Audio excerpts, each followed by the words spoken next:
Good morning everyone, welcome back to a new video.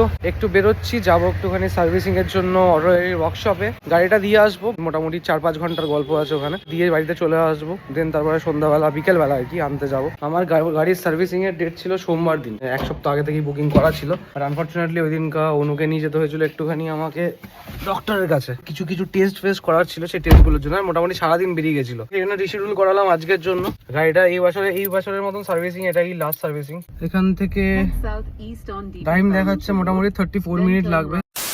এই রাস্তাটা একটুখানি ভালো ছিল, এই রাস্তাটাকেও অবস্থা খারাপ করে রেখে দিয়েছে, খুদে খাদে এক করে রেখে দিয়েছে। যার জন্য ন্যাচারালি এখানে স্পিড লিমিটটা অনেকটা কম হয়ে গেছে। এখান থেকে রাস্তাটাতে জ্যাম লাগছে বেশি। এখন সকাল থেকে কিছু খাইনি, এবার একটু চা খেয়ে বেরিয়ে গেছি, যার জন্য এখন এখান থেকে একটুখানি সামনে দাঁড়াবো। এটা মিও আমরে আছে, তো মিও আমরে থেকে একটুখানি ওই প্যাটিস কিছু কিনে খেয়ে নেবো আপাতত। এই রাস্তাটা এতটা বিজি রাস্তা, এখান থেকে গাড়ি দাঁড় করানো খুব ডিফিকাল্ট। তাও এখানে দাঁড় করালাম। ওই পার্টটাতে আছে হচ্ছে মিও আমার, এটা অনু গেল পিছন থেকে। ও খাবার নিতে গেছে ঠিক কথা, বাট আমি এই মুহূর্তে খাবো না। আমি টাইমটা ম্যাটার করে, যত তাড়াতাড়ি পৌঁছাতে পারবো তত রিটার্ন পাওয়ার চান্সটা থাকবে। এমনিতেও রিটার্ন তাড়াতাড়ি পেলে আমি বুঝতে পারবো না, কারণ আমার আদার্স অনেক কাজ আছে আজকে। ঘরে এসে আমার জয়েন করার আছে অফিসে। অ্যাটলিস্ট কমসে কম কাজটা ঠিকঠাক ভাবে একটু রিলিফলি আরামসে করতে হবে। এবার ভিড় জমে গেল না, তখন ঠিক করে অ্যাটেনশনটা প্রপারলি দেওয়া পসিবল হবে ওটা না। আরে ভাই কিনতে গেছে তো কিনতেই গেছে, ফেরার নাম নেই। এখানে পুরো রাস্তা জ্যাম লেগে গেছে। আর এমনি তো এখন বেলাটা কটা বাজতে যাচ্ছে, প্রায় অলমোস্ট 10:30 বাজতে যাচ্ছে। অনেকটা লেটও হয়ে যাবে আমার যদি জ্যাম ট্রাফিক পড়ে, তো সেই আমার লেট হয়ে যাবে। আর দিস ইজ দ্য রিজন না আমি এইসব খাবার দাবার এখন কেনার ইয়েতে থাকি না। এসে গেছে, ও সামনে এসে দরজাটা খুলে দিলাম। এতক্ষণ লাগিয়ে দিলে খাবার আনতে ভাই? কতটা লেট হয়ে গেল দেখো। আমরা আজ সায়েন্স সিটিতে ভয়ানক জ্যাম। যখন অফিসে যেতাম আমি এই কিছুদিন আগে পর্যন্ত, তখনও দেখেছি এখানে এর থেকেও বেশি জ্যাম থাকতো। এবার এটা তো আমি বলবো সেই তুলনায় কমই জ্যাম আছে। আমরা জাস্ট পৌঁছালাম অটো রেলের ওয়ার্কশপে। আর আজকে গাড়ি বহুত লোড।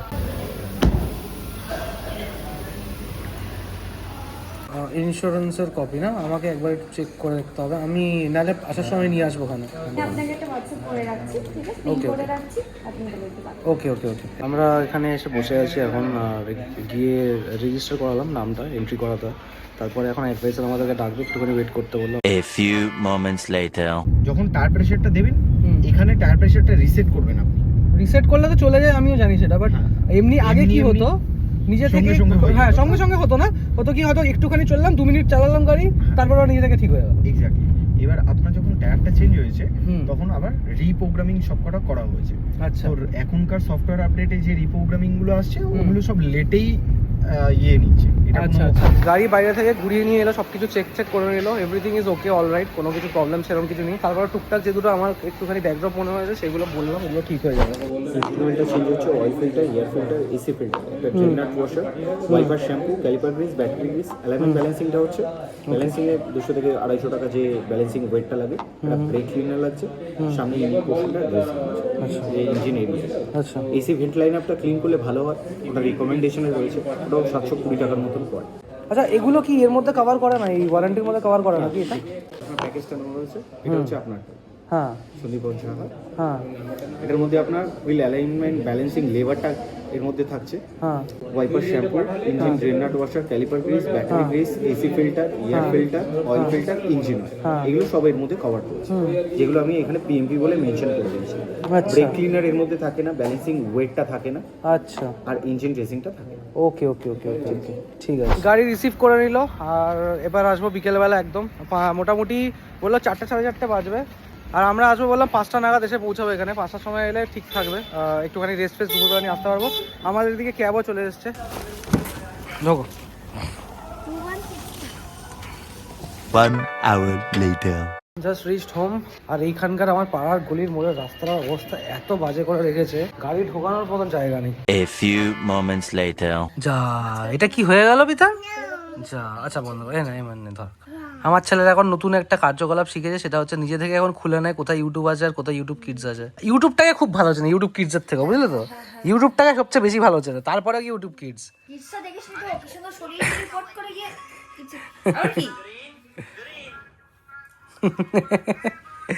সব শিখে গেছে। স্নান টান করে খেতে বসতে বসতে খানিকটা লেট হয়ে গেল, 3টে বাজতে চললো। আর এখন খেতে বসবো, একটুখানি রেস্ট করবো, তারপরেই বেরোবো। মোটামুটি 5টা বলেছি, 5টা 5:30 অ্যারাউন্ড যাবো। Meanwhile. খেয়ে দিয়ে উঠে জাস্ট একটুখানি রেস্ট নিলাম, নিজের কিছু টুকটাক কাজ ছিল সেগুলো করলাম। In the meantime call এসে গেছিল যে গাড়ি হয়ে গেছে রেডি। তো আমি বললাম একটুখানি আমি একটু বাদে বেরোচ্ছি, রেডি হয়ে বেরোবো। এখন অলরেডি 4:30 বেজে গেছে, গাড়িটা হয়ে গেছে আজকে অনেক তাড়াতাড়ি, আমি এক্সপেক্ট করি না তাড়াতাড়ি করে দিই। তুই রেডি হয়েছিস কেন রে? যাবি নাকি? ইয়ে সারাদিন ঘুরতে পারলাম আছে। হ্যাঁ চলে আয়, চলে আয়, জুতো পরবি, চলে আয়। আমাদের বাড়ি থেকে চলে মানে বুক করা হয়ে গেছে ক্যাবটা, এখনো পর্যন্ত আসেনি ক্যাব। গ্রানিকে চুমু দিয়ে দে, চুমু দিয়ে দে। হ্যাঁ বাবু তুই গ্রানির কাছে থাক, শোনা গ্রানিকে জড়িয়ে, গ্রানির কাছে কোলে কোলে থাকো, গ্রানির কোলে কোলে থাকো। না না, আচ্ছা আচ্ছা। ফাইনালি এবার আমরা বেরোচ্ছি, এই হচ্ছে আমাদের ক্যাব চলে এসেছে। আসো, টাটা মা। আমরা সবাই ক্রস করছি এখন গড়িয়ার মোড়, আর গড়িয়ার মোড় অত জ্যামই থাকে। বলছি বাবু, বাবু তুমি সবকিছু দেখতে পাচ্ছ এখান থেকে? শান্ত হয়ে, মানে প্রথমবার আমি গাড়ি দেখলাম। ওই বাবা, ও আচ্ছা শান্ত বললাম বলে কি আবার উঠে পড়লি নাকি? বুঝো অবস্থা, বলা যাবে না লোককে, বলো। A few minutes later. কি হচ্ছে বাবা, অনেকক্ষণ ওইখানে বসে থেকে দেখে ক্লান্ত হয়ে গেছো? ও আচ্ছা, ও আচ্ছা। আর মোটা ভেঙে উঠলো সেই কারণে? হ্যাঁ তো কি প্ল্যান এখন, দুষ্টুমি করার? হ্যাঁ দুষ্টুমি করার প্ল্যান, ইয়া আচ্ছা আচ্ছা আচ্ছা। বেশি দুষ্টুমি করলে জানলাটা খুলবো, জানলা থেকে বাইরে ফেলে দেবো, মনে আছে তো কথাটা? দুষ্টুমি একদম না। আমরা রুবি ক্রস করে গেছি, আর এখন এতক্ষণ পর্যন্ত শান্তই ছিল। হঠাৎ করে কি মনে হলো, এখন আমার ভেঙে ভেঙে উঠলো, আর এখন এই চলছে, এদিকে দেখাচ্ছে, এদিকে দেখাচ্ছে। এতক্ষণ কিন্তু একদম শান্ত বসেছিল, চুপচাপ। আমি ভাবতেই পারছিলাম না কি হলো হঠাৎ আমার ছেলে সুমতি কি করে ফিরলো আমার ছেলেরা, যেটা কোনোদিনই ফিরতে পারে না। এটাই তো ব্যাপার, সেই এরকম নয় তো। সেমনি করে এখানে এসে পৌঁছে গেল, দেখো না পুরো পুরো পুরো সোফাটাই হোক এমন হয় বসে গেছে। ও এখানে বসবে না, ও আলাদা করে সোফা দেবে, বসবে তো আবার ধরবে, এটা হচ্ছে। আমরা জাস্ট এখানে পৌঁছলাম, বাট যে আমাদের অ্যাডভাইজার আছে সে একটু বাইরে গেছে, আসছে। আমি খাবো না, জল জাস্ট। হ্যাঁ হ্যাঁ হ্যাঁ, আমাদের গাড়ি ডেলিভারি মানে হ্যান্ড ওভারটা হয়ে গেল, এবারে বেরোবো গাড়ি নিয়ে। গাড়িটা বের করে দেবে এদিকে, তারপর আমি নিয়ে বেরোবো। এই গাড়িটা যেহেতু দাঁড়িয়ে ছিল এখান থেকে, এক্সিট গেট থেকে বের না করে সামনের গেটের দিকে নিয়ে গেছিলো গাড়িটা, তারপর বের করলাম। বাড়ির দিকে ব্যাক করবো, আর এস্টিমেটেড টাইম দেখে 37 মিনিটস। সকালে সন্ধ্যা যখনই আসা না করে সায়েন্স সিটির এখানে জ্যাম থাকবেই, আর আমি আমার লেন নিয়ে নিয়েছি, এটাই সবচেয়ে ভালো হবে। নাকি দাদুর সাথে কথা হচ্ছে? আরে বাবা, আরে বাবা। 20 minutes later.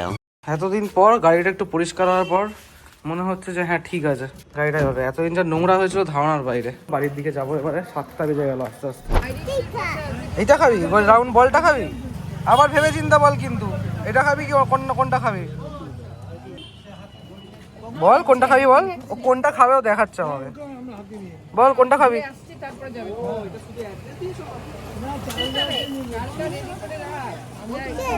আচ্ছা এইটাই খাবি, বলটাই খাবি? আচ্ছা বলটা নিয়েছি বাবা, দেখো ওখানে নেই, নিয়ে নিয়েছি আমি, তোমার জন্য নিয়েছি। ওই যে তোমার মায়ের হাতে রয়েছে, তোমার মায়ের হাতে রয়েছে।